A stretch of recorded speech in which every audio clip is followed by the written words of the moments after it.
चलिए हम दोबारा एक बार रिपीट करते हैं कि सेल्फ पोटेंशियल एनर्जी का क्या मतलब है। सेल्फ पोटेंशियल एनर्जी का मतलब होता है कि एक कोई भी कंटिन्यूअसली चार्ज बॉडी है, उस पे टोटल चार्ज लाने में आपको कितना वर्क करना पड़ा, इन्फिनिटी से यहां तक टोटल चार्ज अक्वायर करने में आपको कितना वर्क करना पड़ा। मतलब ये है कि अगर दो चार्ज की बॉडी होती, केवल दो चार्ज की बॉडी, तो उसका भी तो म्यूचुअल इंटरेक्शन एनर्जी आप निकालते थे, U बराबर के Q1 Q2 अपॉन R। वो कैसे निकल के आ रही थी कि आपने शुरू में माना कि दोनों इन्फिनिटी पे हैं और उसके बाद उनको वहां तक लाने में कितना वर्क किया, ये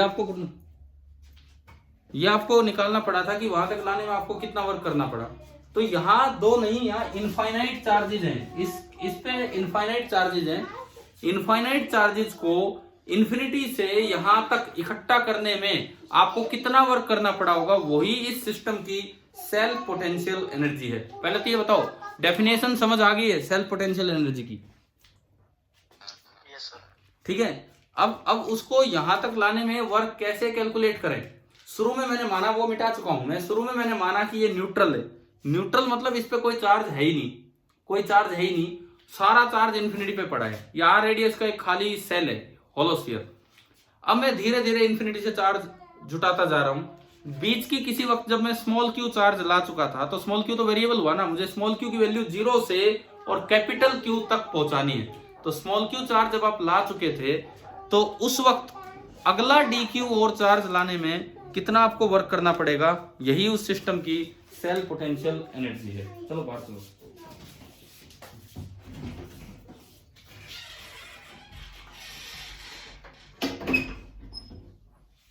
ये उस सिस्टम की सेल्फ पोटेंशियल एनर्जी होती कि और डी क्यू चार्ज लाने में आपको कितना वर्क करना पड़ेगा।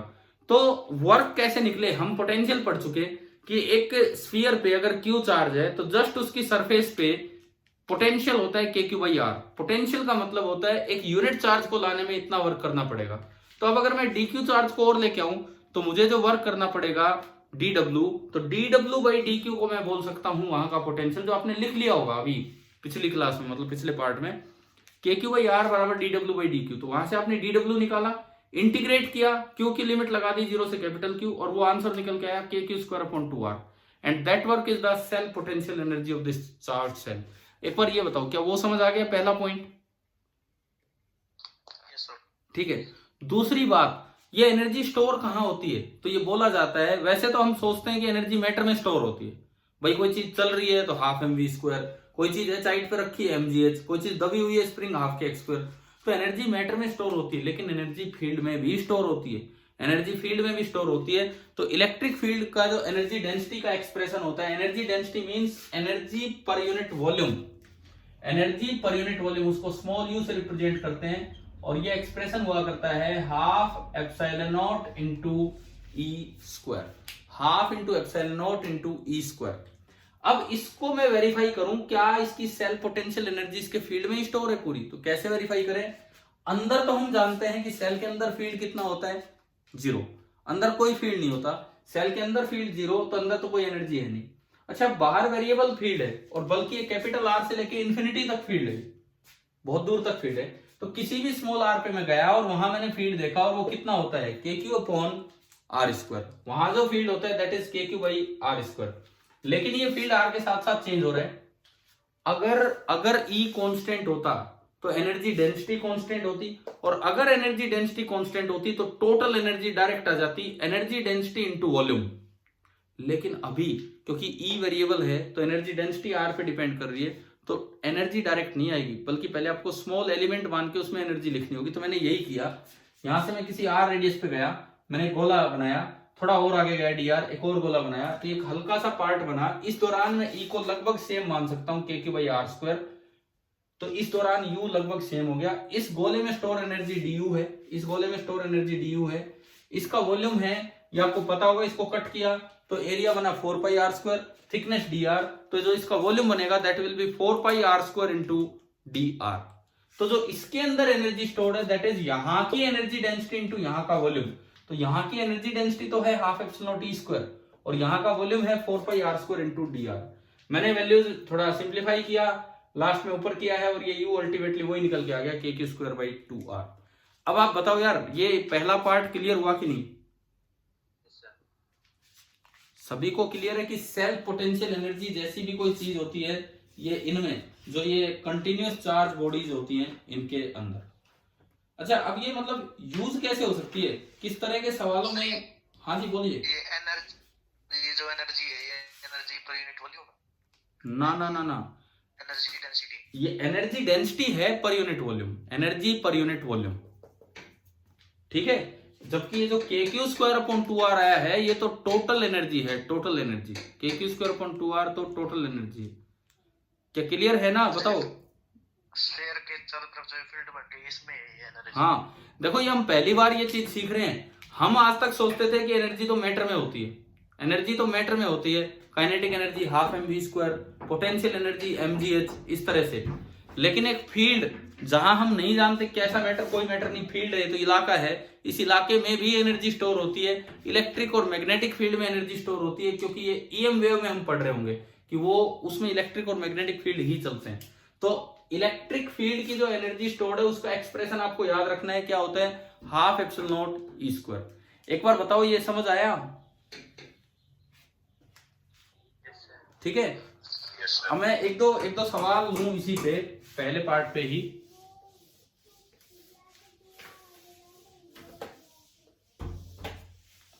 जैसे अगर आप कहें कि एनर्जी डेंसिटी की बात मैं कर रहा हूं, मान लो आपको ये दिया जाए कि ये कोई एक पार्ट है, एक रीजन है। अच्छा छोड़ो, दो यूनिफॉर्म प्लेट है, दो यूनिफॉर्म कंडक्टर्स हैं, दो यूनिफॉर्म प्लेट है। इसके अंदर की तरफ चार्ज सिग्मा डेंसिटी है, इसके अंदर की तरफ माइनस सिग्मा डेंसिटी है, और बाहर है 0।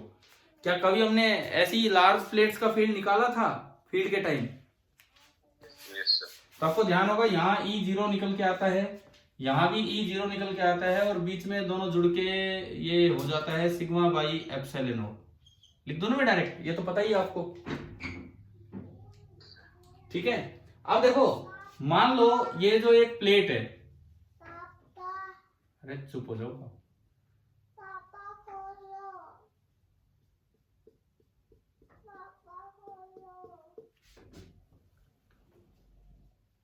देखो ये एक प्लेट है, इस प्लेट का एरिया A है और इनके बीच का सेपरेशन D है। तो इसमें वॉल्यूम कितना हुआ?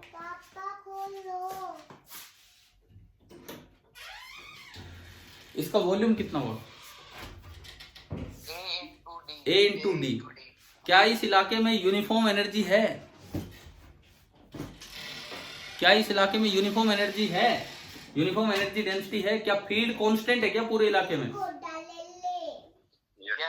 अगर फील्ड यूनिफॉर्म है तो एनर्जी डेंसिटी यूनिफॉर्म है, और एनर्जी डेंसिटी 12ε0E²। तो ये आपकी होगी 12 इंटू ε0 इंटू E का स्क्वायर। E कितना है? σ/ε0 हो गया भाई, ये समझ आया? एनर्जी डेंसिटी होगी σ²/2ε0। बताओ कोई डाउट इसमें एनर्जी डेंसिटी में? क्लियर है? ठीक है। और ये यूनिफॉर्म आ गई। यूनिफॉर्म एनर्जी डेंसिटी आने का फायदा ये होता है कि अब आप एनर्जी डायरेक्ट लिख सकते हो। अब आप एनर्जी, मैंने एक एग्जांपल लिया है, क्वेश्चन लिया है कि इसमें अगर टोटल एनर्जी पूछ ली जाए, अब आप एनर्जी डायरेक्ट लिख सकते हो, एनर्जी डेंसिटी इंटू वॉल्यूम, और वॉल्यूम कितना है? A into D. पिछला एग्जाम्पल जो था सेल वाला, उसमें E यूनिफॉर्म नहीं था, उस पूरे इलाके में E वेरिएबल था।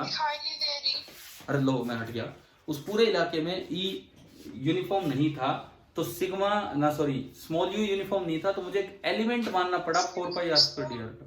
हाँ जी सर, कुछ दिखाई नहीं दे रहा है? अरे कुछ दिख नहीं रहा क्या? क्लियर है सर स्क्रीन। तो भाई आप ही उधर चेक करो क्यों नहीं दिखाई दे रहा। अब देखिए तो आप ये बताओ, पिछले एग्जाम्पल में और इस एग्जाम्पल में डिफरेंस क्या है? क्या ये क्लियर हो गया आपको?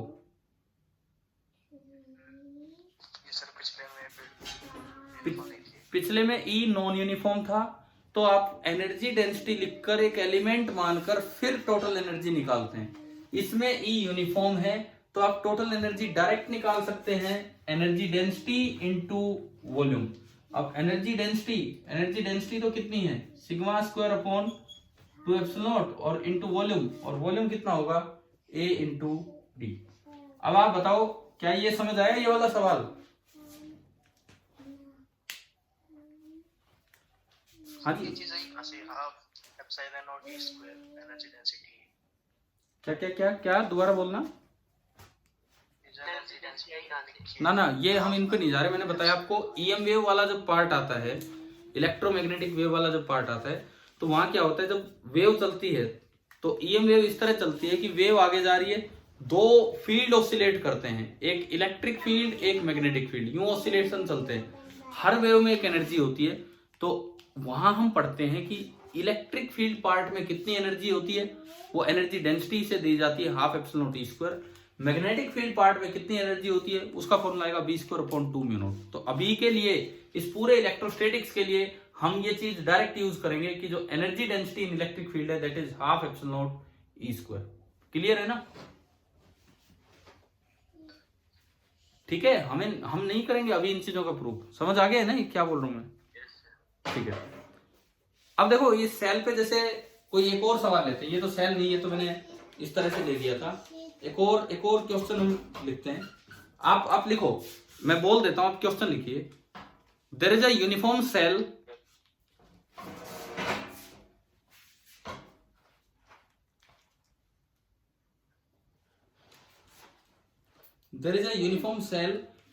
of radius r, capital R and charge capital Q.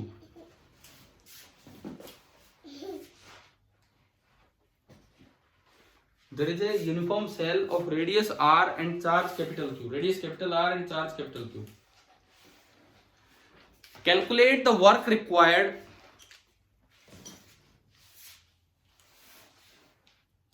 Calculate the work required to compress the cell. To compress the cell to a radius r by 2. To compress the cell to a radius r by 2, keeping the charge same. Keeping the charge same.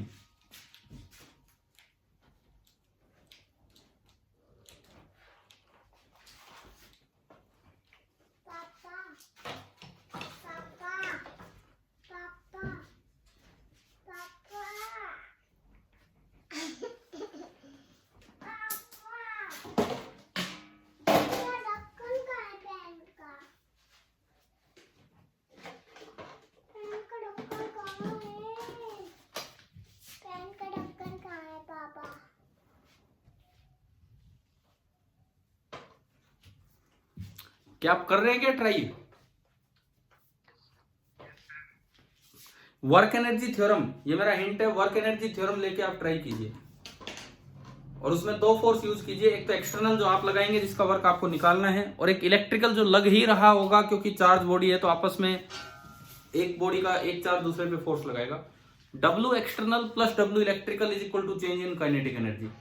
और work required का मतलब होता है कि हम slowly compress कर रहे हैं तो काइनेटिक एनर्जी में कोई बदलाव नहीं लाना है।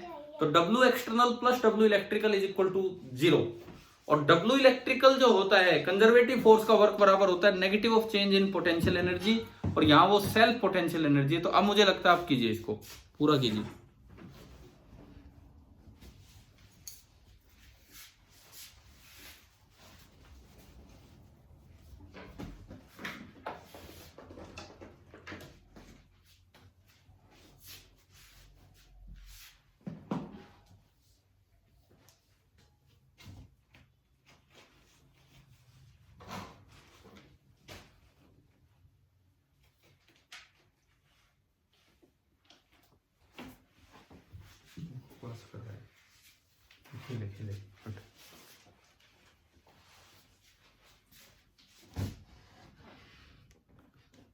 हो गया क्या? कुछ आंसर आया है?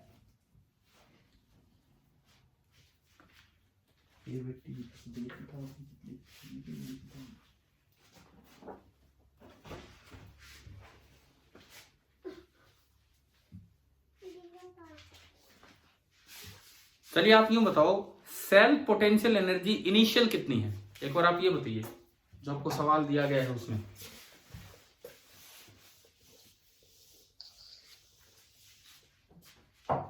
आपको ये दिया गया है कि एक आर रेडियस का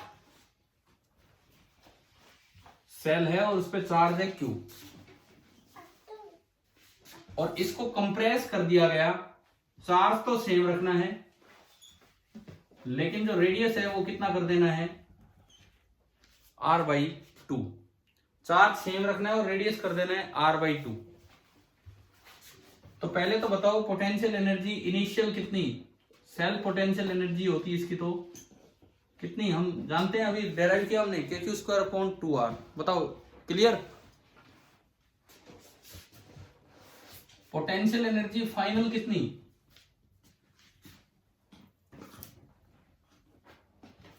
बोलिए, kq²/2 टाइम्स r/2, जो बचेगा केवल r। अब अगर मैं यहां से निकालूं delta PE, change in potential energy, final minus initial, final minus initial, तो ये आपका आ गया kq²/2r, है ना भाई।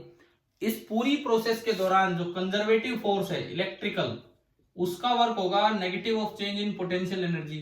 शायद पता है ना ये तो हमें, work done by conservative force is negative of change in potential energy. तो ये आपका हो गया माइनस kq²/2r, ये तो आपका ये हो गया माइनस ऑफ kq²/2r। ये आपका W इलेक्ट्रिकल आया, ठीक है, W इलेक्ट्रिकल आपका ये आया माइनस kq²/2r। अब आप वर्क एनर्जी थ्योरम अगर लगाते हैं, by work energy theorem, work done by external force plus work done by electrical force is equal to change in kinetic energy, और वर्क रिक्वायर्ड का मतलब आप जो चेंज करेंगे स्लोली करेंगे, तो चेंज इन काइनेटिक एनर्जी आपकी होगी है 0। बोलिए समझ आ गया है यहां तक, ठीक है। तो यहां से W एक्सटर्नल, वर्क रिक्वायर्ड का मतलब यही है, that is equal to minus W electrical, और W इलेक्ट्रिकल खुद नेगेटिव था, तो आंसर आ गया kq²/2r, where k is 1/4 pi epsilon naught, where k is 1/4 pi epsilon। समझ आए सेल्फ पोटेंशियल एनर्जी कैसे, किस तरह से यूज हो सकती है। सर आपकी वीडियो फ्रीज हो गई। यार वीडियो कैसे फ्रीज हो जाती है, क्या वीडियो नहीं दिख रही है, क्या सही नहीं चल रही है,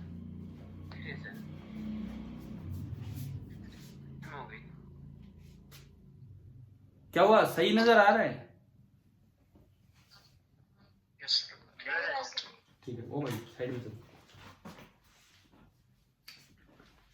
तो अब आप थोड़ा सा आइडिया दो मुझे, क्या सेल्फ पोटेंशियल एनर्जी कुछ समझ आ रहा है, कहाँ यूज करना है, कैसे यूज करना है।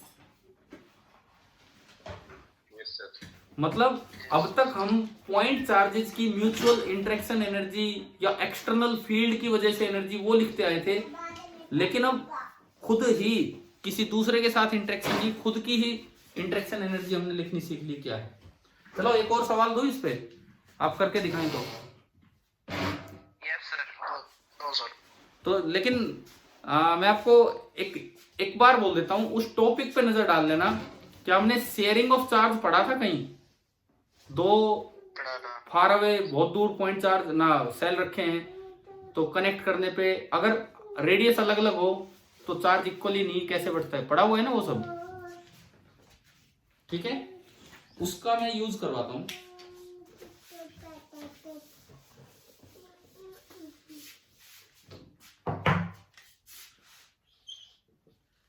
एक हमारा सवाल ये बनेगा, यहां पे एक सेल मैंने लिया, इसका रेडियस r है और इस पे चार्ज है 2q। एक सेल लिया जिसका रेडियस r है और इस पे चार्ज है 2q, और दूसरा मैंने एक बड़ा सेल लिया, बड़ा, उसका रेडियस 2r है लेकिन उस पे चार्ज है q। रेडियस 2r है और चार्ज है q, इनके बीच में एक कनेक्टिंग वायर है जो अभी कनेक्ट नहीं कर रखी है, and these are placed far away. ये दोनों काफी दूर है, मतलब आपस का कोई इंटरेक्शन नहीं है। काफी दूर होने का मतलब है कि इनका आपस का कोई इंटरेक्शन नहीं है, ये दूर दूर है, इस तरह से है, कोई आपस का इंटरेक्शन नहीं है। ठीक है, अब क्या किया, जब इसको कनेक्ट करेंगे, find the energy loss on connection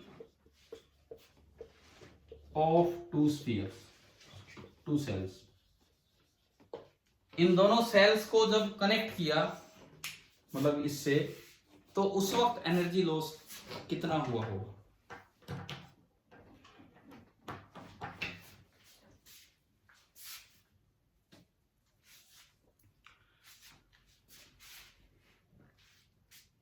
एक बार मुझे ये बताओ, चलो आप करो, पहले आप ट्राई कीजिए फिर बताना।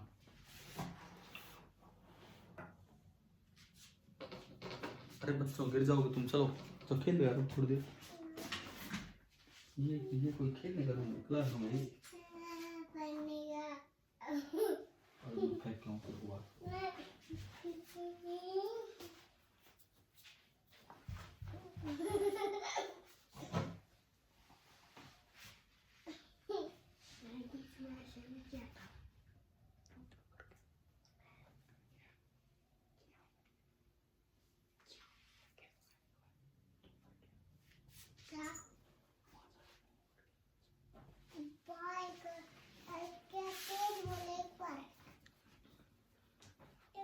भाई आप लोग क्वेश्चन ट्राई कर रहे हैं ना?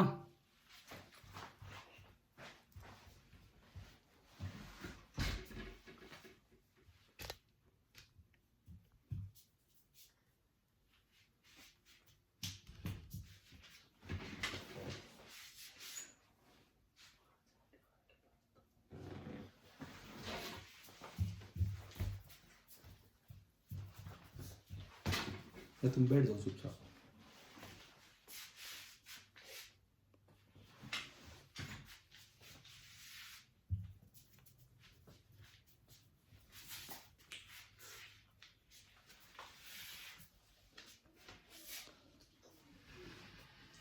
हमें बताओ, एक मिनट, कुछ हुआ है क्या? कुछ कर पा रहे हो?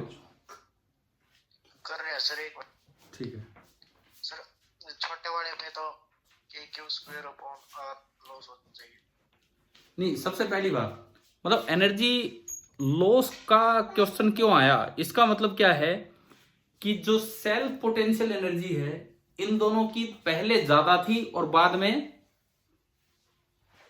कम है, तभी तो कुछ एनर्जी लॉस हुई है। समझ में आ रहा है ना ये कैसे क्या है?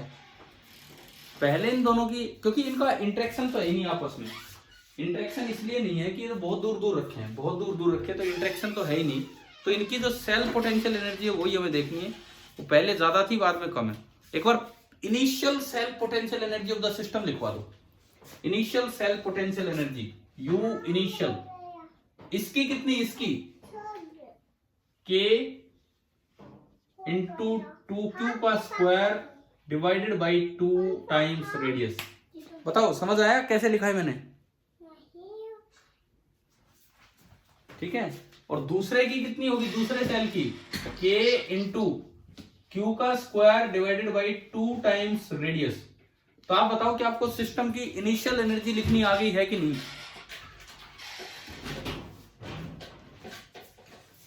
Yes sir. इसको सिंप्लीफाई करके बताओ, ये कितना टाइम्स बन रहा है, क्या बन रहा है?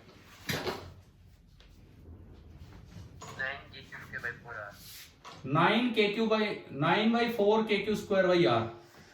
एक बार आप बता दीजिए मुझे कि आपको इनिशियल एनर्जी समझ आ गई है कैसे लिखनी है? ठीक है, अब थोड़ा यूज होगा कंडक्शन का, चार्ज रीडिस्ट्रीब्यूशन का। आपको अगर याद हो, मैंने आपको पहले पढ़ाया था कि जब ऐसे दो सेल्स को आप कनेक्ट करते हो तो फाइनली जो चार्ज बढ़ता है वो डायरेक्ट रेशियो ऑफ रेडियस में बढ़ता है। फाइनली जो चार्ज डेंसिटी बनती है वो इनवर्स रेशियो ऑफ रेडियस में बनती है। क्या ये बात क्लियर है? बताओ, ध्यान है ये? यस सर, नहीं याद है। आपकी कॉपी में होगा, आपके घर पे बैठे हो आप, कॉपी तो साथ है आपके, तो आप देख सकते हो वहां। तो देखो, टोटल चार्ज है कितना, टोटल चार्ज जो बांटना है मुझे कितना है, 3Q।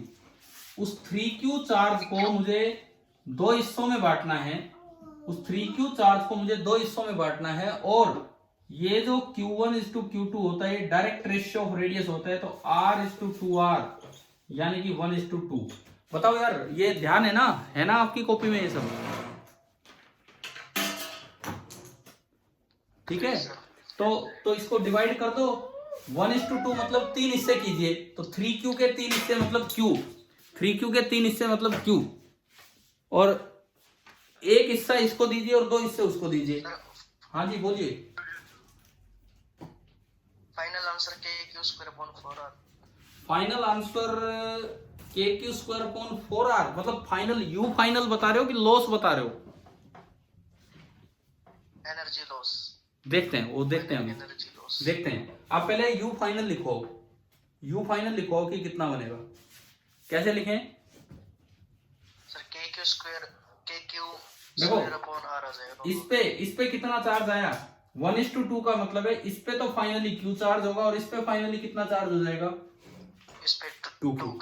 तो यू फाइनल बनेगा K × Q²/2R plus K × 2Q² divided by 2 times its radius 2R। ये और बताओ मुझे कि यू फाइनल कितना बन रहा है यहां से।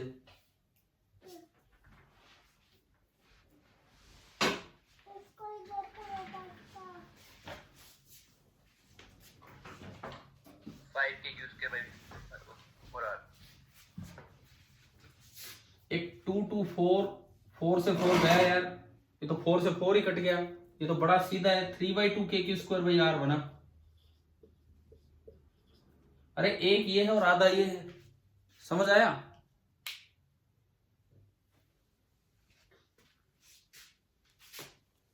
हाँ जी चंचल जी आप बताओ यार, ये आया कि नहीं आया, बताओ एक मिनट, यू फाइनल इतना आ रहा है कि नहीं चंचल? Yes sir. ठीक है, अब आप चंचल आप ही बताओ लॉस कैसे निकालें, यू इनिशियल आ गया यू फाइनल आ गया, तो लॉस कैसे निकालें? सब्ट्रैक्ट करके। सब्ट्रैक्ट किस में से, इनिशियल से फाइनल की फाइनल से इनिशियल? इनिशियल से हाँ फाइनल। ठीक है, क्योंकि लॉस हुआ है तो पहले एनर्जी ज्यादा थी बाद में कम है, तो जो एनर्जी लॉस आया that is equal to U initial minus U final. U initial 9/4 KQ²/R minus U final 3/2 KQ²/R, LCM 4R 9 - 6, तो 3/4 लग रहा है मुझे, और चेक कर लो आप एक बार। आप पहले कुछ और आंसर बोल रहे थे यार। ठीक है ठीक है ठीक है। अब मैं आपको ये बताना चाह रहा हूं कि सेल्फ पोटेंशियल एनर्जी कितना इंपॉर्टेंट कॉन्सेप्ट है, किस तरह से यूज हो रहा है, समझ आ रहा है सवालों में? ठीक है, और एक और छोटी सी बात, ये लॉस किस फॉर्म में होता है, लॉस हो गया हमने निकाल दिया, लॉस हो गया, तो एनर्जी लॉस कभी एक जनरल सा प्रिंसिपल है कि एनर्जी तो केवल अपनी फॉर्म बदलती है, वो मैकेनिकल से नॉन मैकेनिकल में चली जाती है और किसी को, तो ये लॉस ऑफ एनर्जी किस फॉर्म में गया है, किस फॉर्म में अपीयर हो रहा है लॉस ऑफ एनर्जी?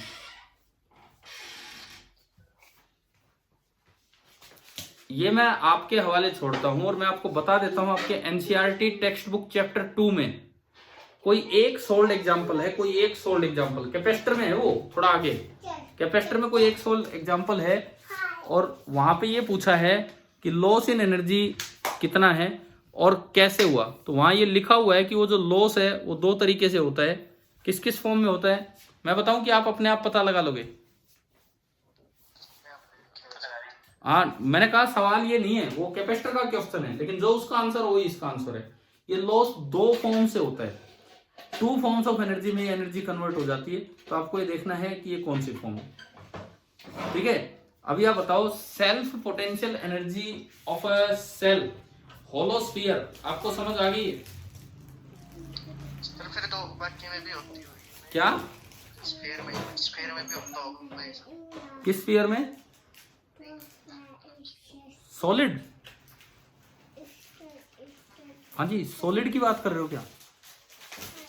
जैसे आपने एनर्जी निकलवाई कि क्यू स्क्वायर अपॉन 2 हाँ स्फेरिकल शेल की, हाँ वैक्यूम में भी तो होता होगा, जैसे सॉलिड स्फीयर ले लिया। हाँ हाँ, वैक्यूम मत बोलो, सॉलिड स्फीयर बोलो। अभी मैंने खाली गोला निकाला है, मतलब होलो सेल। ऐसे ही एक और टॉपिक होगा कि सॉलिड स्फीयर अगर होगा तो उसकी एनर्जी क्या होगी। तो मैं आपको कुछ काम होमवर्क में दे रहा हूँ। सबसे पहली बात मैं एक बार इसको पूरा कर देता हूँ। यहीं से ये बताया जाता है, अगर आपसे कभी पूछ लिया जाए ना कि एक पॉइंट चार्ज की सेल्फ पोटेंशियल एनर्जी कितनी होती है, वैसे तो हम उसे कभी कंसीडर ही नहीं करते हैं, क्योंकि पॉइंट चार्ज को भी टुकड़ों में नहीं लाया जाता है, पॉइंट चार्ज तो इकट्ठा ही रहता है।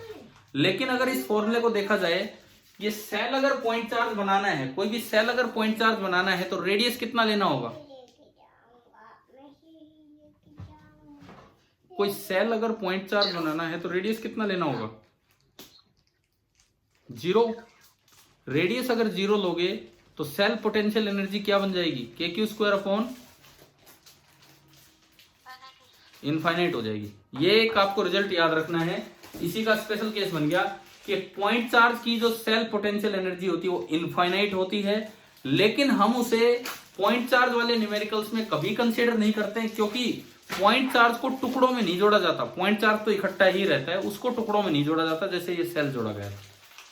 समझ आ गया ये वाला पॉइंट। लिख लो, अपनी कॉपी में लिख लो, the self potential energy of a point charge is infinite but it is not considered because the point charge is not accumulated in parts. उसको पार्ट्स में इकट्ठा नहीं किया जाता है।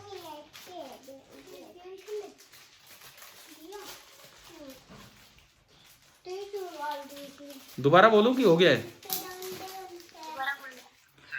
Self potential energy of a point charge is infinite. Self potential energy of a point charge is infinite but it is not considered. कभी भी कहीं भी आप एनर्जी लिखोगे तो इसको कंसिडर नहीं करना है, but it is not considered because the charge is not accumulated in parts. उसको पार्ट्स में इकट्ठा नहीं किया जाता है, वो एक साथ चलता है। So the charge is not accumulated in parts.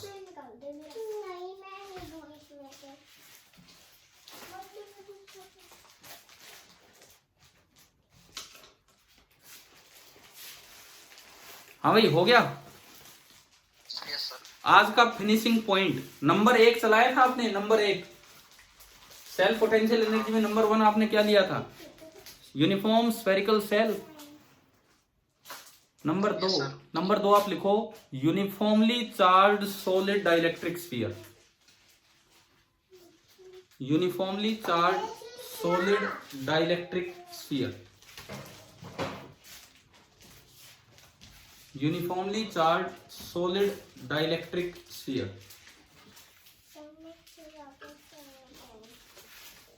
Sir हाँ जी, जहाँ तक वे करा दिया ना, यहाँ तक तो कोई असाइनमेंट सेंड कर दिया। हाँ मैं कर दूंगा आज बना के ना, आपके ग्रुप पे सेंड करूं कि कैसे, क्या ग्रुप पे कर दो सर। मतलब मैं वही सीपीपी बना के उसमें एक एडिशनल होमवर्क भी होगा। क्या दे दिए थे क्या आपको पोटेंशियल और इनसे रिलेटेड एडिशनल वाला काम पहले? पोटेंशियल का एडिशनल वर्क दिया है एचसीवी और एनसीईआरटी से या नहीं दिया है? चलो कोई नहीं, मैं इसीलिए तो एक तो वो काम भी करना है हमें, वो डिस्कशन भी लेना। आप चाहेंगे तो कल हो जाएगा डिस्कशन, देखेंगे जैसे भी होगा। लेकिन पहले आप ये सुनिए, आप number 2 solid dielectric sphere. Solid dielectric sphere अगर है, पूरा ये गोला है और पूरे में चार्ज भरा हुआ है Q यूनिफॉर्मली और रेडियस है R, तो देखो बाहर तो फील्ड बिल्कुल वैसा ही होता है जैसे कि एक सेल ने फैलाया हो। क्या बाहर के फील्ड के फॉर्मूले में कोई अंतर है? क्या बाहर के फील्ड के फॉर्मूले में कोई अंतर होता है सॉलिड स्फीयर में या होलो स्फीयर में? कोई डिफरेंस नहीं होता है। तो U आउट, बाहर जो एनर्जी होगी वो तो उतनी ही होगी, अरे चलो KQ स्क्वायर अपॉन 2R। लेकिन आप जानते हैं कि इसके अंदर भी एक फील्ड होता है। तो ये आपको मैं होमवर्क के लिए दे रहा हूं, आपको ये प्रूव करना है कि U इन अंदर जो फील्ड होता है उसकी एनर्जी होती है KQ स्क्वायर बाई 10R। कैसे? आपको अंदर फील्ड लिखना आता है? तरीका सुनो कैसे प्रूव करना है, घर से करोगे आप। क्या सॉलिड सेल के अंदर फील्ड लिखना आता है? सॉलिड स्फीयर के अंदर है ना, वो भी वेरिएबल होगा, वो आर के डायरेक्टली प्रोपोर्शनल होगा, वो आर के डायरेक्टली प्रोपोर्शनल होगा। तो वहां जाके गोला बनाएंगे, थोड़ा सा और आगे बढ़ेंगे, उसका वॉल्यूम होगा 4πr² dr। वहां एनर्जी डेंसिटी लिखेंगे बिल्कुल उसी तरह, हाफ एप्सिलॉन टी स्क्वायर ई, लेकिन इस बार डायरेक्टली प्रोपोर्शनल टू आर है, उसको डीवी से मल्टीप्लाई करेंगे, वो डी आ जाएगा उस वॉल्यूम से, और इंटीग्रेट करेंगे, और इंटीग्रेशन की लिमिट लगाएंगे 0 to कैपिटल आर, और आप ये निकाल लेंगे। कर पाओगे ना यार ये पार्ट? तो देखो ये ऐसी चीजें दोबारा बता देता हूं। आप इससे आर डिस्टेंस दूर जाएंगे, अंदर फील्ड लिखेंगे K Q, directly proportional to R होगा वो, K Q upon R cube into R, देख लेना अपना जो भी फील्ड है वो, ठीक है। नीचे तो कैपिटल आर का क्यूब आता है और आगे स्मॉल आर आता है। फिर आप अगेन वही एक छोटा सा पार्ट बनाएंगे, वो गोला ही जो बाहर बनाया था, उसका वॉल्यूम बनेगा 4πr² dr। उस गोले से उस एनर्जी डेंसिटी को मल्टीप्लाई करेंगे और इंटीग्रेट करके यू निकालेंगे 0 से कैपिटल आर। पिछली बार निकाला आर से इंफिनिटी, इस बार 0 से कैपिटल आर। कर पाएंगे कि नहीं बताओ अब? ये आपका ये आएगा, और इससे फिर यू टोटल क्या बनेगा? सॉलिड डाइलेक्ट्रिक स्फीयर का, इन दोनों का सम करके बता दो, इसका सम कितना आना है?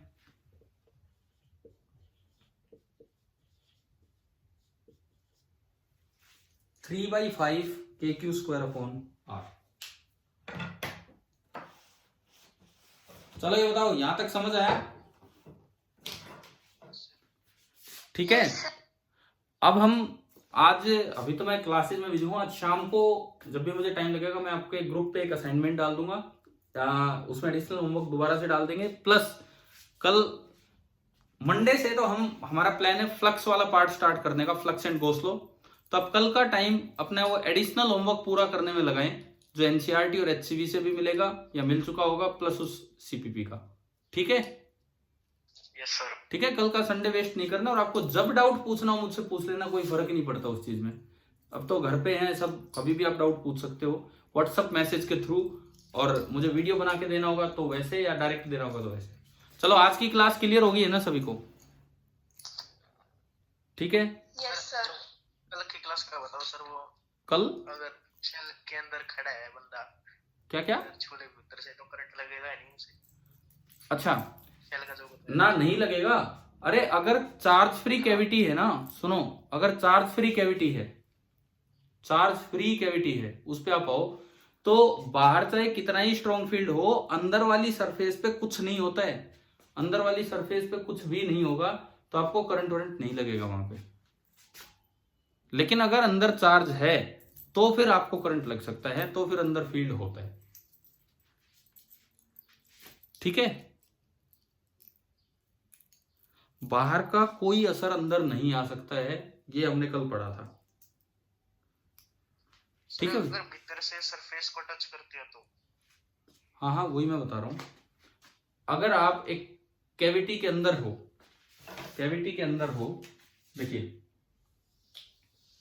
ये आपने एक सेल बनाया, ठीक है। अब अंदर आप, वो डिपेंड करता है कि आप कितने पोटेंशियल पे हो। मैं बताता हूं आपको ये।